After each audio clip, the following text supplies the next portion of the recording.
Afternoon, here's one for you, right? This is, we're back in Worcestershire for this. This is Worcester Council posting on their Facebook page. Don't forget to have your say on our daft electric vehicle charging infrastructure strategy. Draft electric vehicle charging infrastructure strategy. Sorry, I misread that. Don't forget to have your say on our draft electric vehicle charging infrastructure strategy. Residents are invited to share their views to assist with better understanding of EV ownership and access to charging facilities within the county. Opinions on the proposed objectives of the strategy and thoughts about current and future EV charging infrastructure are also being sought until the 3rd of September. So you've basically got a week.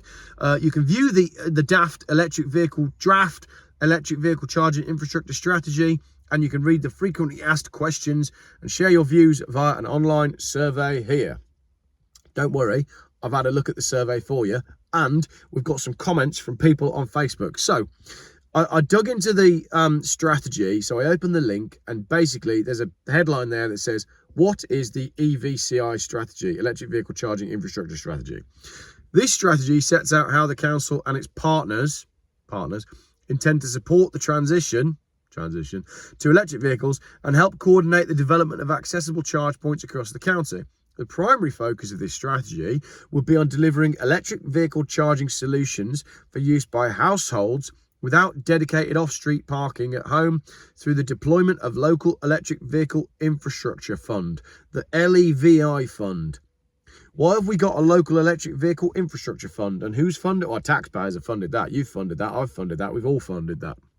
So we are now paying for people that don't have charging to get charging. Cool. Let me just remind you that with petrol and diesel, what happens is a company looks at a plot and goes, oh, that could be a profitable place to put a petrol station. And then they put in planning, and then they put in a petrol station, and then people that need petrol go to that petrol station and they buy the petrol. At no point does it really involve taxpayer money or people getting like incentives or grants to help them get to the petrol station. It's just, why is it that, like, you know, we've got this form of like pure capitalism, but when it comes to the EV agenda, you get pure capitalism without all the hand holding and help. Like, pure capitalism exists for petrol and diesel cars, but for EVs, they get like a stepladder and a leg up from the government and from taxpayers. I don't get it. Anyway, the LEVI fund is a central government fund supporting local authorities in England to work with charge point industry to improve the rollout and commercialisation of public charge point for residents who don't have off-street parking. I can think of much better things that the council could be spending their money on than electric car charging points. Like, I don't know, school dinners, school breakfast clubs, after-school facilities, sports facilities, libraries, community centres, public transport, buses, bus stations. Like, the list goes on and on. Like, there's genuinely a list longer than my arm for stuff that would be better value to spend money on than this. But anyway, this video's gone sideways already. Let's look at some of the questions in the survey. Right.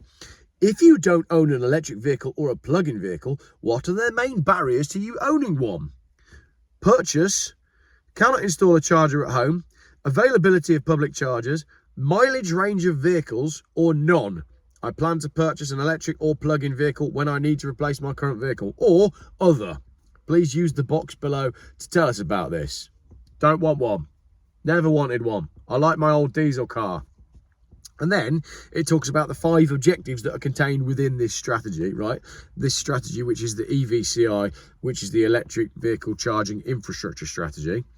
There's 5 objectives: environmental, reliable, accessible, equitable, and integrated. So the environmental benefits are to deliver improved air quality and reduced emissions by decarbonising transport in and around the county. I'm going to stake my claim on this now, right? Get in touch with Paddy Power. I'm going to place a bet. In the next 12 to 18 months, Worcester City Centre will propose to go car-free or introduce a low emission zone on the main bits, the real busy bits where you have to go across the river. That's my guess. Objective 2, reliable, to enable charging solutions that give users confidence to transition to EV. Confidence to transition to EV and continue to drive EV in the future. Accessible, increased provision of inclusively designed charging solutions that are located conveniently for homes with on-street parking. I think inclusively designed means that they're okay for men that pretend to be women, doesn't it? That's all that means these days. Equitable, to enable access to charging facilities for residents, particularly in locations that address inequalities in social, economic and ruralism. Ruralism!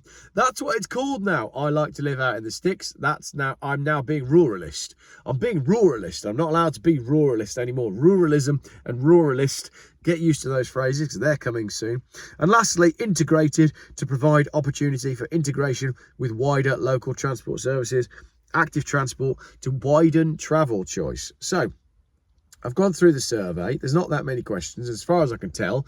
It doesn't really tell you much. And you know, speaking as someone that has used surveys from a marketing point of view before, I don't really know what you'd use any of the data for.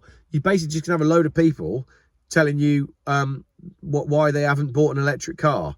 So I think they've got a plan. I think they know exactly what they're going to do, and they're going to use this consultation and pretend that the results of this consultation help them decide what they're going to do when they've already decided, like every other consultation we've ever seen. Let's have some comments from their Facebook page. Peter, this is going to attract the usual negativity from people who can't afford an EV. Well, hang on a minute, Peter. I thought electric vehicles were about saving the planet, so surely they should be affordable.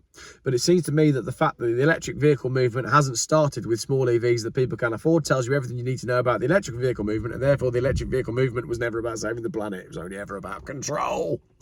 Take a breath. Stuart, he's got it. It's one big fiasco. In Canada, if EVs are involved in an accident, the fire service won't touch them. They are not environmentally friendly, and they have more pollution. And they're extremely dangerous to handle. Thank you, Stuart. Backing up exactly what I just said in a video that I just made about a fire in South Korea that is now putting people off buying EVs because they're scared that they're going to catch fire underneath their apartment block. Because that's what happened. Rob says, don't waste our money. This fad is never going to last. Thank you, Rob.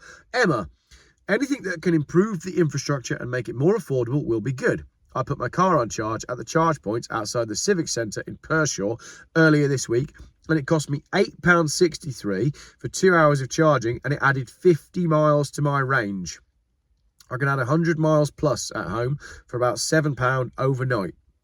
Thank you, Emma, for proving everything that we all know about electrical vehicles. If you can charge at home, and if you're on one of these cheap energy tariffs that won't last, but don't tell anyone, then an EV makes perfect sense for you. If you can afford it, or even better, if you can get someone else to pay for it for you, like if you're a business user. For everybody else, £8.63 is better spent on diesel, because if you added 50 miles for £8.63, my Peugeot can go further on £8.63 than your electric car when you're charging it in public. So what's the point in all that? Thanks, Emma. Chris says, there's a big question over whether the earthing arrangements are up to the task. There's also a question about whether some electricians are qualified to install EV charging points. I don't think people talk enough about the actual electrical requirements of moving to EV. And again, the only conclusions that you're forced to make is that we don't have the capacity, we won't have the grid, and therefore it was never the plan to get everybody out of their car and into an electric car. It was only ever about getting you out of your car. Simple. Nailed it. Last comment, it was a comment by Jeff Thompson, and I know that that comment was there before because I saw it, but that comment has been deleted. And Jeff Thompson wrote, why are we incentivizing China with our company car structures that favour EVs, which are predominantly made in China? MG, Geely. Why is a local council asking about infrastructure that only benefits one type of user and puts money directly into the pockets of Chinese businesses? Superb question, Jeff Thompson, but sadly the council didn't think that your question was good enough to stay on their Facebook page and they deleted it. Cool. All the links for everything that you need for the consultation, if you live in Worcestershire, they're all there. You can get more information about electric vehicle charging in Worcester, and you can read the daft EVCI strategy document in the links in the description of this video. Thank you very much for watching.